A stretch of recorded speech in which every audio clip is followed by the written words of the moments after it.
Hello दोस्तों, मैं Sanil Tripathi excellence mastermind Rewa में आपका हार्दिक अभिनंदन करता हूं। और ये हमारी क्लासेस चल रही हैं और इस क्लासेस में हमने अभी 4 से 5 लेक्चर हमारे कंप्लीट हो चुके हैं जो मध्य प्रदेश के एग्जाम की अकॉर्डिंग बहुत ही महत्वपूर्ण है। एक हमने आज सोचा कि मध्य प्रदेश की जनगणना से क्वेश्चन बनता ही बनता है हर एग्जामों में, चाहे आप यूपीएससी का एग्जाम दे रहे हैं या फिर एक कांस्टेबल का पेपर दे रहे हैं, तो मध्य प्रदेश की जनगणना से क्वेश्चन 1 नंबर का बनता ही बनता है बच्चों। ठीक है, मध्य प्रदेश की जनगणना क्या है, कैसी है, कहाँ है, कौन सा जिला सर्वाधिक है, ये सारी चीजें हम आपको इस वीडियो के माध्यम से आपको प्रोवाइड करेंगे। ठीक है बच्चों, तो चलते हैं हम अपने मध्य प्रदेश की जनगणना के ऊपर। मध्य प्रदेश की जनगणना प्रत्येक 10 वर्षों में होती है बच्चों। कितने वर्षों में बच्चों? 10 वर्षों में होती है। ठीक है बच्चों, तो कभी ना कभी ऐसा दिन भी होगा, कोई ना कोई ऐसा साल होगा जहां पर पहली बार जनगणना हुई होगी। तो पहली बार जनगणना भारत में प्रथम जनगणना आपकी 1872 में हुई। कब हुई बच्चों? 1872 में हुई। उस समय के आपके वायसराय लॉर्ड मेयो के शासनकाल में संपन्न हुई बच्चों। कहां पर? लॉर्ड मेयो के शासनकाल में 1872 में यह जनगणना संपन्न हुई। उसके बाद बच्चों नियमित जनगणना, भारत में नियमित रूप से जनगणना 1881 से बच्चों 1881 से लॉर्ड रिपन के शासनकाल में, किसके शासनकाल है बच्चों? लॉर्ड रिपन के शासनकाल में नियमित जनगणना संपन्न हुई। उसके बाद बच्चों हम आपको बताना चाह रहे हैं यह किसका विषय है? संघ सूची का विषय है बच्चों, क्योंकि आप 12 अनुसूचियां हैं वर्तमान में, संविधान में हमारे 12 अनुसूचियां हैं और उन 12 अनुसूचियों में से 7वीं अनुसूची में 3 अनुसूचियों के बारे में उल्लेख किया गया है। एक तो आपका है संघ सूची। संघ सूची वह सूची होती है बच्चों जिसमें कानून बनाने का अधिकार सिर्फ किसके पास होता है? सेंट्रल गवर्नमेंट के पास। और राज्य सूची, राज्य सूची का विषय मतलब राज्य बना सकता है विषय। और एक होती है समवर्ती सूची बच्चों। तो ये किसका विषय है? जनगणना का विषय संघ सूची का विषय है बच्चों। ठीक है ना। और यह प्रत्येक 10 वर्षों में क्या होती है बच्चों? जनगणना होती है। अभी हमारी पिछली जनगणना 2011 में संपन्न हुई बच्चों। कब हुई? 2011 में संपन्न हुई। प्रत्येक 11 जुलाई को बच्चों, कब? प्रत्येक 11 जुलाई को विश्व जनसंख्या दिवस मनाया जाता है बच्चों। क्या मनाया जाता है? विश्व जनसंख्या दिवस मनाया जाता है। इसके बाद हम विश्व की जनसंख्या के बाद हम मध्य प्रदेश पढ़ रहे हैं, तो मध्य प्रदेश सरकार ने 11 मई को क्या बना के रखा है? विश्व जनसंख्या दिवस न बना के मध्य प्रदेश जनसंख्या दिवस मनाया जाता है। कहां पर बच्चों? मध्य प्रदेश में मनाया जाता है।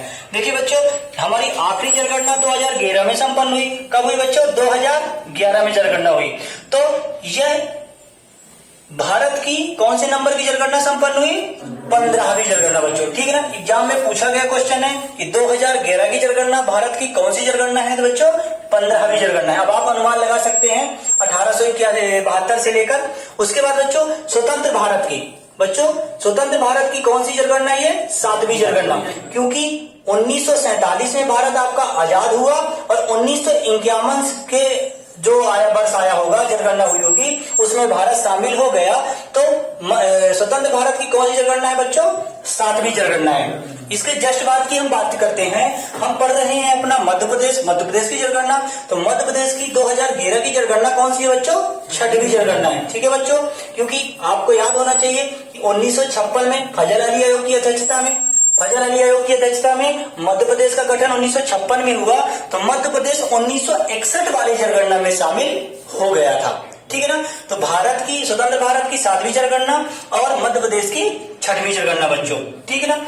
इसके बाद हम बात करते हैं बच्चों जनसंख्या की दृष्टि से एमपी, मध्य प्रदेश अपना कौन सा स्थान है बच्चों? 5वां स्थान। ठीक है बच्चों। तो वो 4 कौन कौन से राज्य हैं? तो एक आपका उत्तर प्रदेश है, एक महाराष्ट्र है, एक बिहार है और एक वेस्ट बंगाल है और एक पश्चिम एमपी है। कौन सा बच्चों?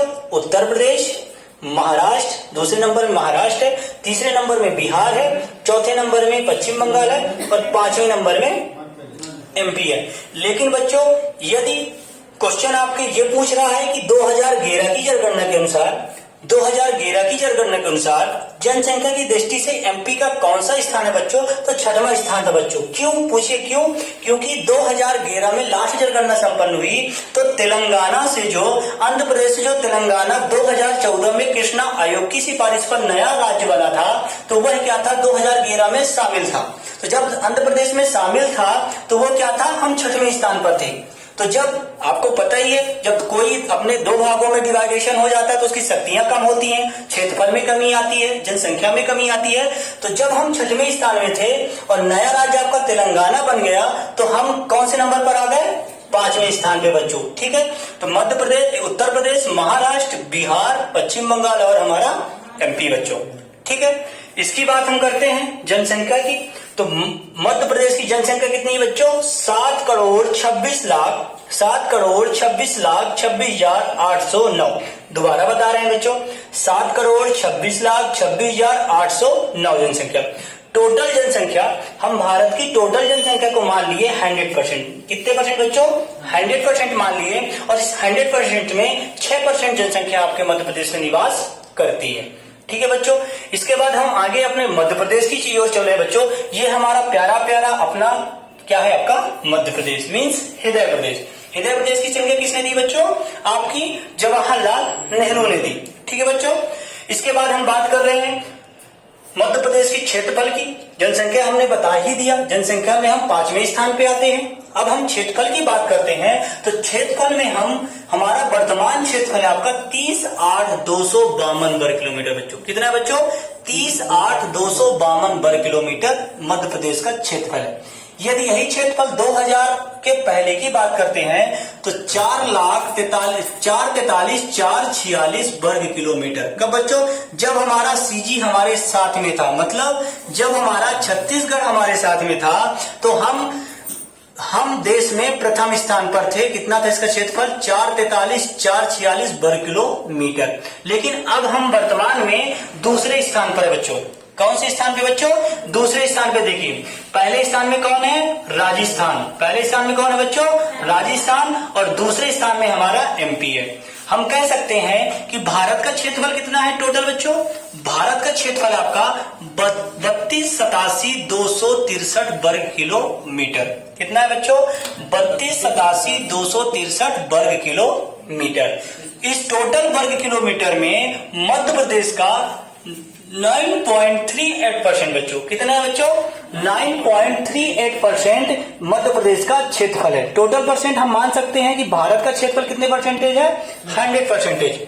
ठीक है ना, और 100% में से मध्य प्रदेश का क्षेत्रफल कितना है, 900, मतलब 9.38%। इसके बाद बच्चों अब हम अपने मध्य प्रदेश की ओर चल रहे हैं। तो जनसंख्या, मध्य प्रदेश में जनसंख्या सर्वाधिक है, 7,26,26,809। हम आपको पहले ही बता चुके हैं।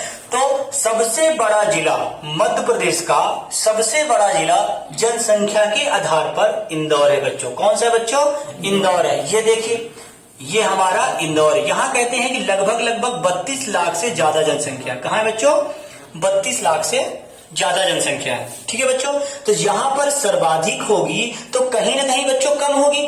तो देखिए बच्चों, यहां पर सबसे छोटा जिला, वर्तमान में सबसे छोटा जिला कौन सा है बच्चों, आपका निवाड़ी जिला। ठीक है बच्चों, वहां की जनसंख्या कितनी है, 4,01,000। अब बच्चों मैप में बता रहा हूं निवाड़ी कहाँ है। ये मैप में निवाड़ी, ये ठीक है बच्चों, ये कॉर्नर में आपको पता है यहाँ पर अपना प्यारा प्यारा रीवा जिला है। और इसके जस्ट ऊपर पन्ने के ऊपर क्या है आपका छतरपुर, छतरपुर के जस्ट ऊपर आपका निवाड़ी। 1 अक्टूबर 2018 को मध्य प्रदेश का बामना जिला, कौन सा जिला बच्चों, बामना जिला कौन सा बना, निवाड़ी बना। जो किससे अलग होकर बना, टीकमगढ़ से, टीकमगढ़ से। ठीक है बच्चों, ये कौन से संभाग के अंतर्गत आता है, सागर संभाग के अंतर्गत। तो ये क्षेत्रफल की जनसंख्या की दृष्टि से सबसे छोटा जिला है बच्चों। इसकी जनसंख्या कितनी है, 4,01,000। अगर बच्चों यही क्वेश्चन वो घुमा के पूछ रहा है एग्जामिनर कि 2011 की जनगणना के अनुसार सबसे छोटा जिला कौन सा है बच्चों जनसंख्या की दृष्टि से, तो आप निवाड़ी नहीं लगाना, निवाड़ी नहीं। यहाँ हमारा क्या है, हरदा है। क्या है बच्चों, हरदा है। और हरदा सबसे छोटा जिला था। इसके बाद हम बात करते हैं, जनसंख्या हमारी हो गई। देखिए बच्चों, जनसंख्या हमारी हो गई, हम बात क्षेत्रफल की कर रहे हैं। सबसे बड़ा जिला क्षेत्रफल की दृष्टि से सबसे बड़ा जिला है आपका छिंदवाड़ा। छिंदवाड़ा मीन्स छितरा हुआ, आप कह सकते हैं, इसकी ट्रिक भी बना सकते हैं आप। मध्य प्रदेश का सबसे बड़ा जिला क्षेत्रफल की दृष्टि से कौन सा बच्चों? क्षेत्रफल की दृष्टि से छिंदवाड़ा है आपका। और छिंदवाड़ा का क्षेत्रफल कितना है? 11,815 किलोमीटर। हमारे गुरुजी और हमारे गुरुदेव सक्सेना सर ने भी बताया था, कुछ ट्रिक उन्होंने बताया था कि छिंदवाड़ा एक ऐसा जिला है जो छितरा हुआ है बच्चों। तो आज भी ये याद है हमें, उन्हीं गुरुदेव की आशीर्वाद से हमें आज भी याद है कि छिंदवाड़ा जिला मीन्स छितरा हुआ। छितरा मीन्स मतलब फैला हुआ। तो सर्वाधिक क्षेत्रफल किसका है वर्तमान में? छिंदवाड़ा जिले का। इसका वर्तमान क्षेत्रफल कितना है? 11,815 वर्ग किलोमीटर। अब देखिए मध्य प्रदेश में छिंदवाड़ा की स्थिति देखिए, ये नीचे दक्षिण में। कौन सा बच्चों? छिंदवाड़ा दक्षिण में स्थित है। और जब क्षेत्रफल में सबसे बड़ा जिला है तो कोई ना कोई छोटा भी होगा बच्चों। तो छोटा है आपका फिर से निवाड़ी। कितना बच्चों? निवाड़ी 1318 वर्ग किलोमीटर। 1318 वर्ग किलोमीटर किसका है? वर्तमान निवाड़ी का है। अगर वह 2011 की जनगणना के अनुसार पूछ रहा बच्चों कि 2011 की जनगणना के अनुसार मध्य प्रदेश का सबसे छोटा जिला कौन सा है क्षेत्रफल के हिसाब से, तो आप फिर बच्चों निवाड़ी नहीं लिखना है आपको, यहाँ पर आप दता हुआ मीन्स दतिया। ये भी हमारे गुरुदेव ने हमको ट्रिक बताया था कि दता हुआ मतलब दतिया। नहीं कहते भाई काहे आप हमारे ऊपर दते जा रहे हैं, मीन्स छोटा सा, ठीक है ना। तो दता हुआ मीन्स दतिया। इसके बाद बच्चों हम बात करते हैं लिंगानुपात की। बिल्कुल लिंगानुपात। लिंगानुपात वही लिंगानुपात है जो 1000 पुरुषों में 1000 महिलाएं ही होनी चाहिए। ये एक नियम है, रूल्स है, क्योंकि 1000 पुरुषों में 1000 महिलाएं होंगे जब ना उनका वैवाहिक जीवन संपन्न होगा, ठीक है ना। तो मध्य प्रदेश का लिंगानुपात कितना बच्चों? 931 मीन्स 1000 पुरुषों में कितनी औरतें हैं? 931 औरतें हैं, ठीक है ना। और भारत की बात हम करते हैं तो 943 है। कितनी बच्चों? 943 है। उसके बाद बच्चों ऐसा कोई ना कोई जिला भी होगा मध्य प्रदेश का जहां लिंगानुपात सर्वाधिक होगा और कहीं कहीं लिंगानुपात कम होगा। तो देखिए बच्चों सबसे ज्यादा लिंगानुपात वाला जिला मीन्स बालाघाट। कौन सा बच्चों? बालाघाट। अब बालाघाट का लिंगानुपात है 1021। और बालाघाट की स्थिति देख लीजिए बच्चों, ये देखिए सर, आप इधर वीडियो बनाइए, इधर कैमरा कीजिए, ये बालाघाट। ये बालाघाट हमारा क्या है? सबसे ज्यादा लिंगानुपात वाला जिला है, ठीक है। और इसका लिंगानुपात कितना है? 1021 मीन्स 1021। और आप इसका ट्रिक भी कर सकते हैं कि बाला कौन पहनता है? लड़कियां पहनती हैं। तो लड़कियों में मीन्स बालाघाट, मतलब बाला मीन्स क्या होता है आपका? ठीक है ना, काने को बोलते हैं उसको बाला। और बालाघाट में सर्वाधिक लिंगानुपात है, मीन्स लड़कियां यहाँ पर सर्वाधिक है। लड़कियों को बाला बोलते हैं, लड़कियों को भी बाला बोलते हैं, ठीक है। तो कहीं ना कहीं यहाँ पर सर्वाधिक है तो कहीं कहीं बच्चों कम भी होगा। तो भिंड का लिंगानुपात बहुत कम है, ठीक है बच्चों। कितना है? 838 लिंगानुपात, ठीक है बच्चों। कितना है? 838। और वर्तमान एमपी में भिंड कहाँ पर है आपका? ये है बच्चों, ये देखिए आप, ये हमारा भिंड मीन्स गर्दन में हमारा, सिर में हमारा क्या है? भिंड है बच्चों, ठीक है।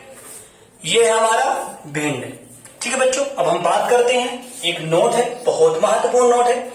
रीवा का लिंगानुपात, रीवा का लिंगानुपात मध्य प्रदेश के लिंगानुपात के बराबर है बच्चों। देखिए, बार बार देखिए, 1000 बार देखिए, हम कह ही रहे हैं। जब तक आपको समझ में ना आए, जब तक वीडियो को देखिए, वीडियो को शेयर भी करें और वीडियो को लाइक करें।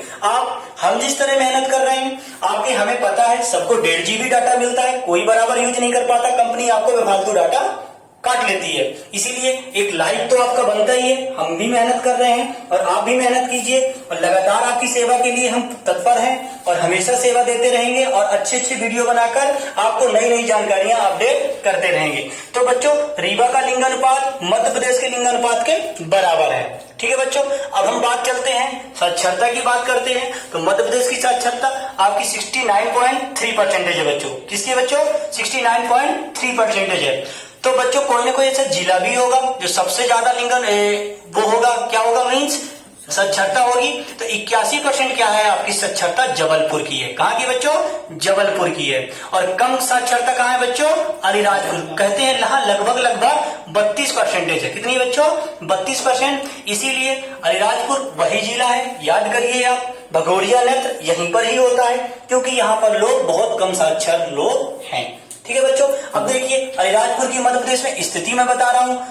यहां पर देखिए, ये पश्चिमी एमपी में वही अलीराजपुर है, 17 मई 2018 को मध्य प्रदेश का 49वां जिला झाबुआ से अलग होकर 49वां जिला कौन बना था? अलीराजपुर। बच्चों हर चीज अपडेटेड रहिए, हम वीडियो में हर चीज आपको बताते हैं। और इसके बाद यहाँ पर कम है तो ये जेबीटी जबलपुर में सर्वाधिक साक्षरता मीन्स 81% आपकी साक्षरता है। ठीक है बच्चों, जहां भी कहीं दिक्कत हो, आपको जहां भी डाउट हो, हमारे कमेंट बॉक्स में बताइए हमको क्या सुधार करने की जरूरत है। ये सारी चीजें हम आप हमारे कमेंट बॉक्स में सेंड कर सकते हैं, जिससे हमें आने वाले वीडियो में हर चीज को हम सुधार कर सकते हैं और आपको हर चीज बता सकते हैं। ठीक है, थैंक यू सो मच। आप हमारे वीडियो को देखिए, लाइक कीजिए एंड सब्सक्राइब कीजिए और अपने दोस्तों को भी भेजिए, जिससे जिस तरह हम मेहनत कर रहे हैं आप भी मेहनत करें। कुछ बच्चों को इसीलिए ऑनलाइन क्लासेस प्रोवाइड की जा रही है कि कोई यहाँ पर रीवा में आने नहीं आ पाएगा कुछ फाइनेंशियल प्रॉब्लम की वजह से। तो हम और हमारे माननीय सर सक्सेना सर का सबसे बड़ा मोटिव ये है कि सभी वीडियो अपलोड किया जाए और सभी बच्चों को ये सारी सुविधाएं उपलब्ध किया जाए। थैंक यू बच्चों, आज के लिए इतना।